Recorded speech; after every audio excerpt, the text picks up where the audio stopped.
Hey BMW blog. All right, you find me here in the canyons with the Z4 Handschalter edition, or Handschalter package. Basically, this means this is the manual Z4. And let's talk a little bit about the way it drives, why it's so special, and how this manual gearbox is. Overall, this car is fantastic. I think this is the best automotive experience I've had in probably the last like 4 or 5 years in any car, hands down. It's that good. What makes it so special? So the Z4 itself was already a great chassis, and again, this is the latest BMW Roadster from a long line of some really great Roadsters out there. And this car here, I will say the Z4, probably one of the most beautiful BMWs on sale today. I would say one of the most beautiful cars on sale today, especially this particular car is in San Remo frozen paint, and it is just absolutely stunning. I love green cars and green paint colors. Personally myself, I'm not crazy about frozen paint colors.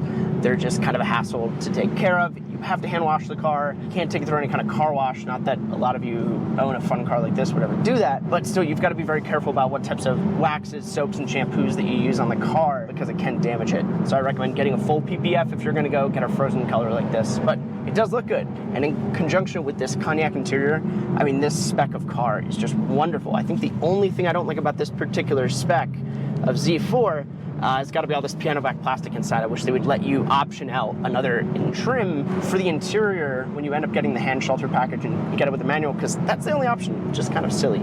The car looks exceptionally well, as have BMW Roadsters have in the past, so it kind of keeps up that tradition. I love the way it looks. It's just chef's kiss on that for as far as design for the exterior.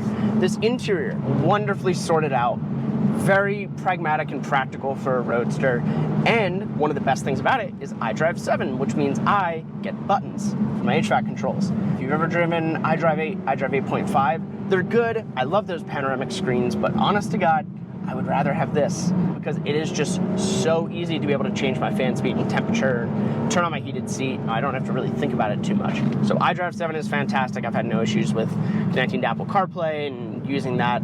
The sound system is okay. It's the Harman Kardon system, but when you're in a Roadster, you're kind of limited with packaging and how they're able to kind of create a sound system to be able to sound good. Not the best, but I'm not going to complain too much about that because I like listening to the B58 with the top down. That's the best soundtrack. There's definitely enough space, but it is a little bit tight. The door pockets are very small. There's barely any room for anything besides your phone. The wireless charging pad, really, it's not well ventilated, so it just overheats your phone. So my recommendation is just charge it by plugging it in to a USB-C. Don't end up using the wireless charging pad, or if you're speccing the car, I would not even option it, to be honest with you. But those are my small gripes with the car. Now that I've gotten those out of the way, let's talk about how exceptionally wonderful this car drives and how much fun it is. So you have a 382 horsepower B58, a 3-liter inline-six engine. Inline-sixes are my favorite engine. They're one of the best engine designs out there. Harmonically, they're perfectly balanced. So, I mean, this car is just buttery smooth with its power delivery. And on top of that, you really only have to have one set of valve train. So again, they're generally relatively light for their size and displacement compared to, say, like a V6. They're just not as easy to package because they're longer. It's basically half a V12. So this engine's wonderful. It's basically 30 years of development from BMW in their inline-six motors. And again, BMW is known for making some of the best engines in the world. I mean, again, McLaren asked BMW to help build the V12. That was in the McLaren F1, which is probably one of the greatest automotive achievements in mankind. I mean, I love that car. I don't need to explain it any further. So the B58, fantastic. It is a wonderful engine because of how power dense it is, for also still being so reliable and fuel efficient. This particular one is not the newest version. It doesn't have the 48-volt mild hybrid system, and that's fine. The stop-start system works okay. And what I've found is that on the highway, it can be fairly fuel efficient. You could easily get over 30 mpg with this on a road trip, even doing 70, 75, 80. So you get all the fuel efficiency benefits, it's reliable. But I really love the power delivery of this engine. Redline at 6,500 RPM, it's a little bit low, but most turbo engines are kind of in that range. But what's nice about it is this provides a nice enough amount of low-end torque that pretty much whatever gear you find yourself in, if you find yourself maybe upshifted a little bit too high and you still want to push off and accelerate past someone, whatever, it's really not too much of an issue. I was finding that driving this car in traffic wasn't actually as bad as I thought it would be for a manual transmission. Normally LA traffic makes driving a manual miserable. This was not that bad at all. The car, when you put it in first gear and you're not applying any throttle, it basically idles at like 5 miles an hour. So it's slow enough that in like 95% of traffic jams, you're gonna be fine just kind of leaving it in third gear and coasting a little bit. I really like the power delivery of this car. Again, you get a nice enough amount of low end torque like I had mentioned, but it's still progressive in the power delivery of this car. So as you rev it out, it's still fun to rev it out. You still want to rev it out. Let's kind of get in the meat potatoes. We've talked about the engine, how great it is, but let's talk about this manual. That is the highlight of this car. That is what really transforms the Z4 from a really fun kind of GT car, a really fun maybe road trip car, into something that turns every drive into an adventure, and something that makes every drive something that just really puts a smile on your face. Because this is not for speed, this is purely for driving pleasure. BMW manuals sometimes get a bad rep. BMW has done a good amount of work to this manual transmission to make it feel special. This wasn't just taken off the shelf and thrown in here without any development. They actually did a lot of their own tuning specifically for this car, and they even created their own custom shift linkage. So it is unique to the car. This is kind of its own thing. It's not just the one from the Supra, and it feels good. Does it have that BMW rubbery feel? Yes, it does. I'm not gonna lie, that's still kind of there. It's just BMW's character for how their transmissions feel.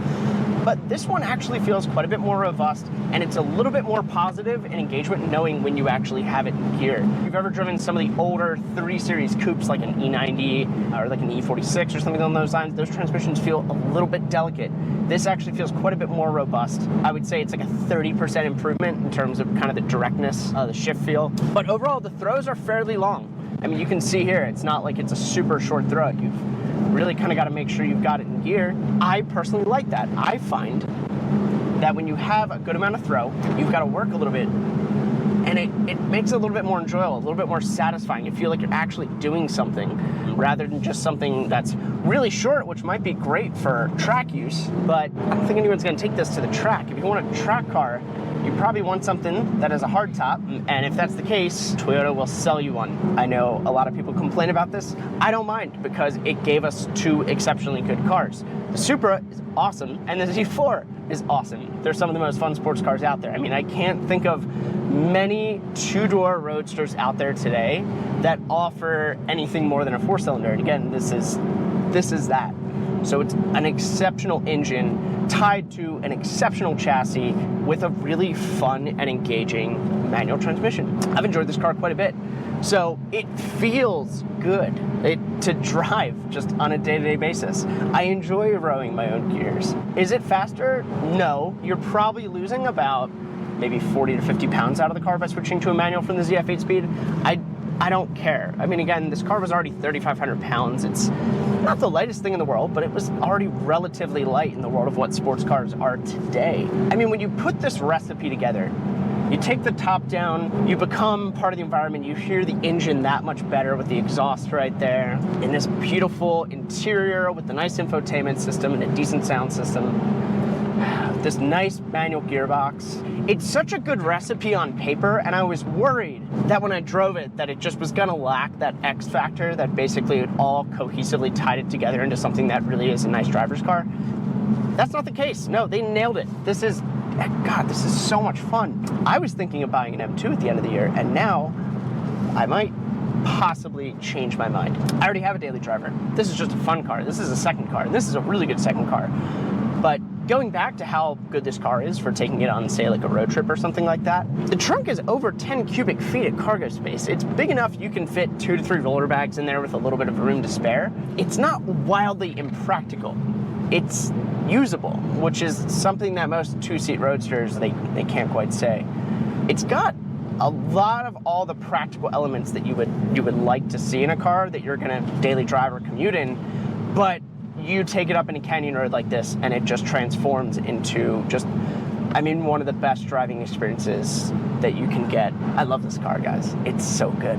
I have to go actually drive now and give it back, and I don't want to. That's sort of the quick summary. Thank you all for watching. Hope to see you on the next one. Don't forget to like and subscribe. Whew. This is a good day.